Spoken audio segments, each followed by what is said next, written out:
ان اللہ و ملائکتہ یصلون علی النبی یا ایھا الذین آمنوا صلوا علیہ وسلموا تسلیما صلوا علی الحبیب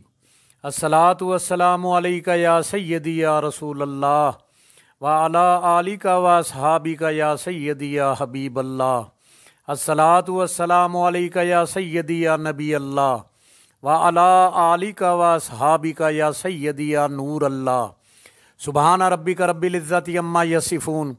وسلام علی المرسلین والحمد للہ رب العالمین والصلاۃ والسلام علی سید المرسلین اما بعد فاعوذ باللہ من الشیطان الرجیم بسم اللہ الرحمن الرحیم۔ منافقوں کی ایک سازش۔ جنگ احد کے دن ان بدبختوں نے رسول خدا صلی اللہ علیہ وسلم کے خلاف سازش کی تھی، جس پر قرآن پاک نے روشنی ڈالی ہے، جو بہت ہی قابل عبرت اور نہایت ہی نصیحت آموز ہے۔ نبی کریم صلی اللہ علیہ وآلہ وسلم جب مدینہ سے باہر جنگ کے لیے نکلے تو 1000 کا لشکر پرچم نبوت کے نیچے تھا۔ اس لشکر میں 300 منافقین بھی عبداللہ بن ابی کی سرکردگی میں ہم رکاب تھے۔ منافقین پہلے ہی کفار مکہ کے ساتھ یہ سازش کر چکے تھے کہ مخلص مسلمانوں کو بزدل بنانے کے لیے یہ طریقہ اختیار کریں گے کہ شروع میں مسلمانوں کے لشکر کے ساتھ نکلیں گے، پھر مسلمانوں سے کٹ کر مدینہ واپس آ جائیں گے۔ چنانچہ منافقوں کا سردار یہ بہانہ بنا کر لشکر اسلام سے کٹ کر جدا ہو گیا کہ جب محمد صلی اللہ علیہ وآلہ وسلم نے ہم تجربہ کاروں کی بات نہیں مانی کہ مدینہ میں رہ کر مدافعانہ جنگ کرنی چاہیے، بلکہ الٹا نوجوانوں کی بات مان کر مدینہ سے نکل پڑے، تو ہم کو کیا ضرورت ہے کہ ہم اپنی جانوں کو ہلاکت میں ڈالیں؟ مگر الحمدللہ عز وجل کہ منافقوں کا مقصد پورا نہیں ہوا، کیونکہ مخلص مسلمانوں پر ان لوگوں کے لشکر اسلام سے جدا ہو جانے کا مطلق کوئی اثر نہیں پڑا۔ البتہ مسلمانوں کے 2 قبیلے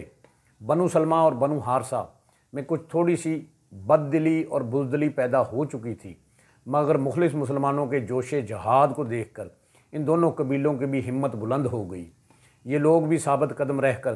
پورے جان نثارانہ جذبات سرفروشی کے ساتھ مشرکین کے دل بادل لشکروں سے ٹکرا گئے اور آخری دم تک پرچم نبوت کے زیر سایہ مشرکوں سے جنگ کرتے رہے۔ اس واقعے کا ذکر کرتے ہوئے قرآن پاک میں اللہ پاک ارشاد فرماتا ہے، اور یاد کرو اے محبوب، جب تم صبح کو اپنے دولت خانہ سے برآمد ہوئے، مسلمانوں کو لڑائی کے مورچوں پر قائم کرتے،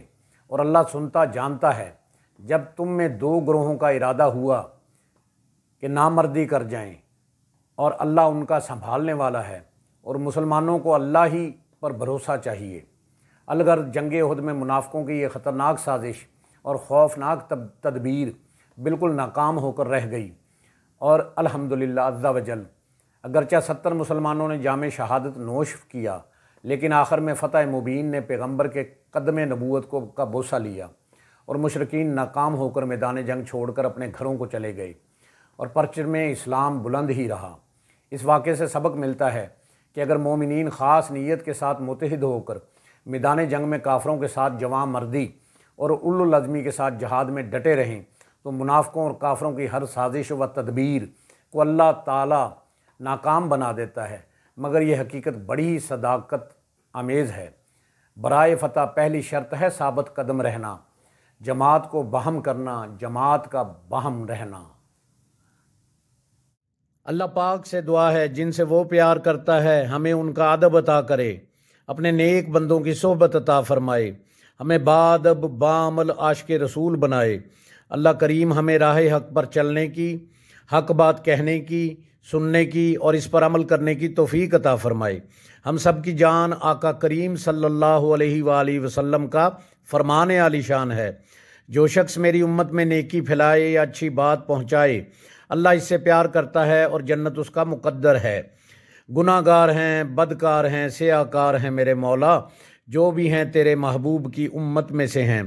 یا الہی کر کرم کروا کرم، دونوں جہاں میں رکھ شرم۔ جس کسی نے بھی دعا کے واسطے یا رب کہا،